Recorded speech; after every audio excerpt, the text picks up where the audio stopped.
В раю уготованы самые разные наслаждения. Нам они неизвестны, но мы знаем об одном из них.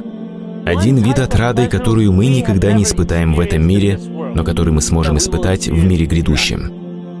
Мы сможем увидеть Аллаха Субханаху ва Тааля. Разрешите поделиться с вами одной историей. Допустим, вы находитесь в своем доме в раю, и к вам в дверь стучит ангел.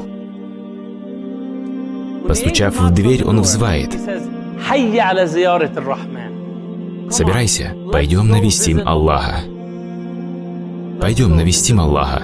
Вам еще никогда не доводилось видеть Аллаха. Вы открываете дверь. Ваш транспорт уже ждет. Вы отправляетесь верхом на этом транспорте в прекрасную открытую местность. Вокруг горы с насыпью золота, изобилие благоухающего мускуса. Все сидят согласно своему уровню в раю, и никто ни на кого не держит зла. Мы сидим, вспоминая старые дни мирской жизни, как вдруг, братья и сестры, неожиданно появляется яркий свет. Свет поверх света, поверх света. Мы смотрим в изумлении и спрашиваем ангела: «Это Аллах? Мы никогда не видели Аллаха». На что ангел отвечает: «Нет, это свет, который предшествует Аллаху». И наблюдая за этим, мы вдруг слышим: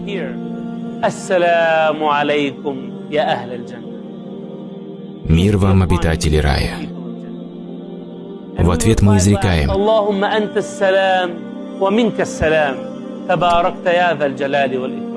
«О Аллах, Ты мир, и от Тебя мир, благословен Ты, о обладающий величием и щедростью».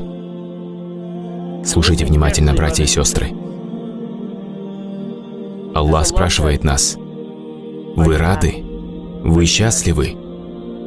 Мы отвечаем: «О Аллах, как нам не радоваться, когда Ты спас нас от адского пламени и ввел нас в рай?» Тогда Аллах спрашивает: «Что вы еще пожелаете?» На что мы отвечаем: «Ничего не надо».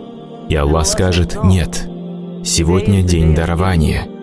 Я хочу одарить вас большим. Что вы пожелаете?» И тогда все мы в один голос воскликнем: «О Аллах, открой нам свой лик. Мы тоскуем по Твоему лику.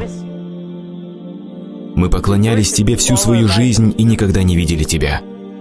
Ты даровал нам все». Братья и сестры, многим из нас Он даровал ислам, даже без нашей просьбы. А для тех, кто принял ислам, Он наставил вас на правый путь. Братья и сестры, вы все хотите увидеть Его. Вы тоскуете по Нему. Вы любите Его. О Аллах, мы хотим увидеть Тебя. И тогда занавес между нами и Аллахом будет поднят. И впервые нам выпадет возможность увидеть Аллаха. Вы увидите того, кто сотворил вас из ничего. Вам выпадет возможность увидеть того, кто сотворил саму красоту. Вам выпадет возможность увидеть того, кто знает вас лучше, чем вы сами. Вы сможете увидеть того, кто предоставил вам множество возможностей попасть в рай. Вам выпадет возможность увидеть того, кто милосерднее вашей родной матери. Сподвижники спросили: «О посланник Аллаха, неужели мы увидим его прямо вот так?» На что пророк, саллаллаху алейхи вассалям, ответил: «Посмотрите на Луну, вы видите Луну?» На что сподвижники ответили «да», и он сказал: «Вот точно так же». Возможность видеть Аллаха, дорогие братья и сестры, это уже и есть та радость и услада, которую мы не способны ощутить и осознать в этом мире.